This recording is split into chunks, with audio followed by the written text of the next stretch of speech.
Dirrell, what a night that we had here at Barclays Center. Ray Flores with you, and what a night, and it was explosive. I mean, our main event and our co-main event were absolutely entertaining for as long as they lasted. We're going to be talking first with the man who comes back to the ring with an emphatic 9th round knockout. He looked absolutely tremendous working under the guidance of his new trainer, Stephen Breadman Edwards, who is in the house from Philadelphia. I mean, Breadman, I don't know if you want to come up here and, take the fighter. He said about the fighter, but I got to tell you, and this is no joke, I have never seen Caleb Plant look that razor sharp. The partnership, the union that Caleb Plant has with you, Stephen Breadman Edwards, his father, Richie Plant, and Coach Larry Wade, his strength and conditioning coach, it is a winning formula. And my goodness, talk about the buildup. There was a lot of emotion coming into this co-main event.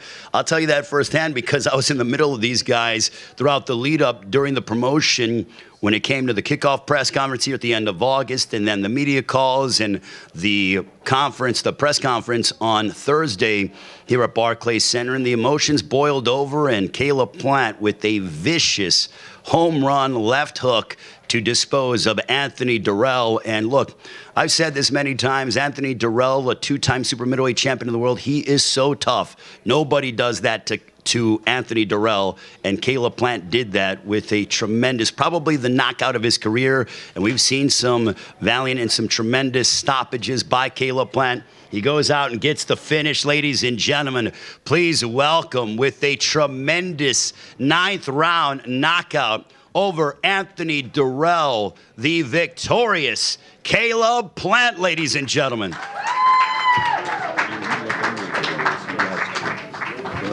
And then you can sit down after your opening comments. What's going on, everybody? Appreciate y'all coming out today. Appreciate the support for the fight. And, me and my team, we did exactly what we want to do. Stay patient. Don't listen to the crowd. If they start, yip-yapping, doing this, doing that, just stay disciplined, stay focused, stick to the game plan. That's what we did. And then, boom, good night. So appreciate y'all. Any questions? You want to sit down? You showed great patience. Could you tell us when you thought you might be able to score that left hook, and tell us about the knockout itself? I landed some nice right hands, some nice left hooks, and I knew it was coming at some point. It's just about staying patient, like I said, sticking to the game plan, and staying zeroed in. That's what we did. A lot of talk during that fight. What was the last thing you exchanged in the 9th round before things really wrapped up with the game? I can't really remember specifically. Nothing too crazy, just some bigger back and forth. So. You exchanged words with, I think that was Jamal Charlo there. You guys kind of had a little talk back and forth. What was it that you guys said? I just let him know it was easy. That's all. He couldn't do nothing with me. From round one, it was a complete shutout. He couldn't hardly touch me. And I was doing what I wanted at will until he went to sleep. Caleb, you were doing a whole lot of feints during the course of that fight. What did you see in Dirrell's defense that kind of set up those shots, especially in the double left at the end? Feints can be a lost art. So, we do a lot of things in boxing. We try to, stick to the art of boxing, and that's what we did tonight. Use our feints, use the jab, use the ring. And I did a little bit of everything, touch the body. And, like I said, I've been saying, just sticking to the game plan. Was explosive. How would you rank that knockout in your career? I'd say it'd be the best knockout of my career and knockout of the year. We know you want to fight anybody, it doesn't really matter, but the ball's in your court. So if Benavidez, Charlo, Dirrell, who would be like the number one guy you want to fight next? Any of them, honestly. With the time off that I had out of the ring, I could have came back after the Canelo fight and had a sparring session of a match, but I knew I couldn't get the biggest fight right away after a loss, but I wanted to make the biggest fight possible for y'all, for the fans, for my career, for my legacy, and this is the biggest fight that we can make coming off of a loss. And moving forward, I want to continue to make the biggest fights that are possible and keep picking the super middleweights off one by one. Into boxing. Can you speak a little bit? You two were talking in the lead up to the fight, just I mean, how much Dirrell was talking, how much you heard Yeah. the comments from fans talking about your power, Yeah. talking about white boy comments. Yeah. You seemed very vindicated after the fight. Yeah. Can you speak to just that sense of vindication and satisfaction? Yeah, just reiterating what you said. He had a lot to say about me, calling me a lot of names, talking about my race, what I'm able to do. I ain't never fought nobody. I ain't never, hurt nobody. Well, I fought him and I hurt him. So, like I said in the ring, skin color don't win fights. What's in here wins fights, and what's in here wins fights. And that's what we did. If you had to self-assess your performance tonight, who did you love the most, and what do you want to do better next fight? I feel like I did great. Again, I hardly got touched with anything. It was a complete shutout until I dropped him. And but just continuing to smooth the edges of my game. I feel like I really stick to my craft. I got a great team with Breadman. This is my first fight with Breadman. He works great with my dad, Coach Wade, the whole team, Jordan, my wife. And, I work really hard for this moment. So we just going to, rest a little bit, enjoy the holidays, and then get right back to work, continue to smooth the edges, and just keep moving forward. Caleb, can you just take me into the celebration there at the end with the shovel and just tell me what that means and why you decided that was what you wanted to do in that moment? Just burying the beef between us, that's all. With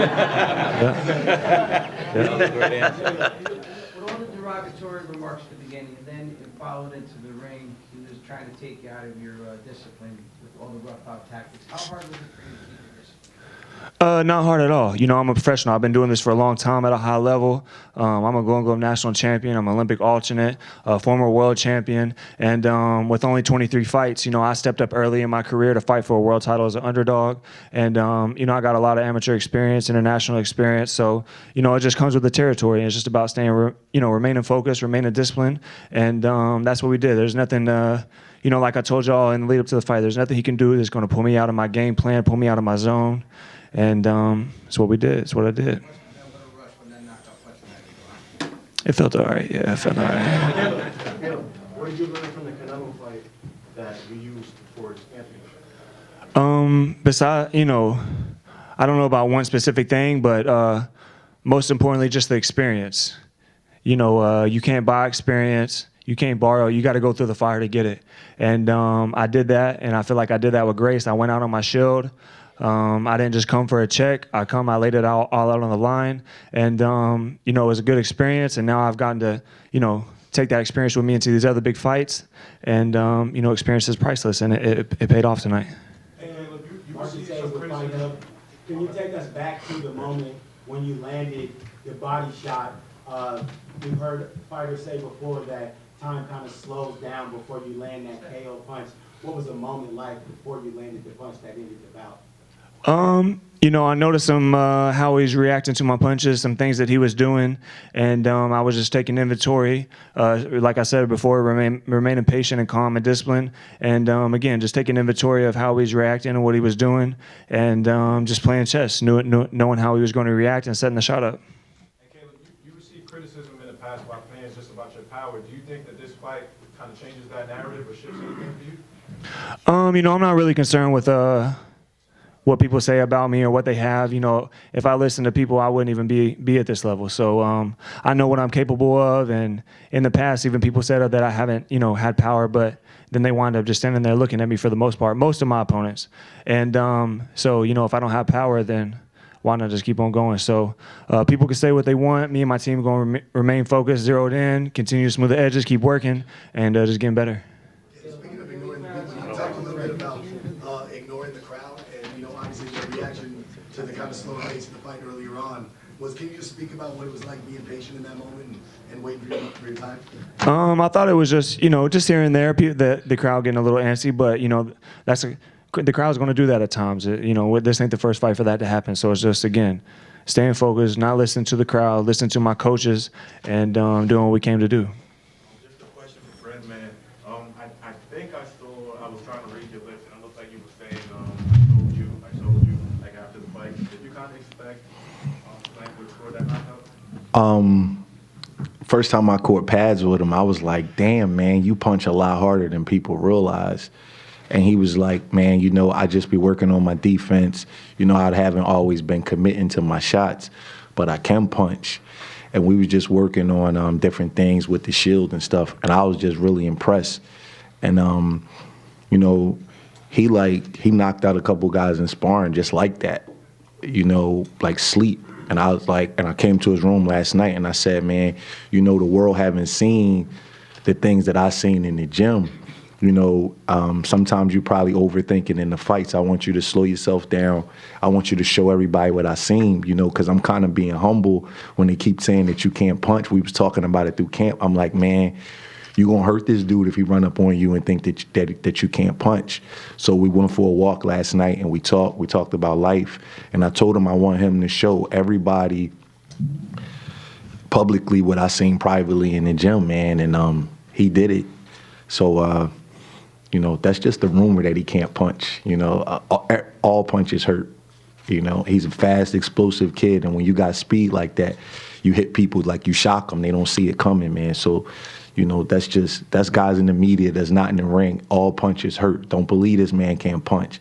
He's very explosive. He's very strong. He's very athletic. He may not be like the biggest puncher in boxing, but you just can't just walk up on him. So no, go ahead and keep believing that. That's what we want. We'll take 2 more questions for Caleb Plant, and then we will allow him to enjoy the time with his family. Fight for mental health. Caleb, what was your mindset like in the lead up to this fight throughout the fight? Was it any different? No, just focus. And like I said before, just with that big fight, you know, I've headlined Fox shows before. I've headlined big fights before.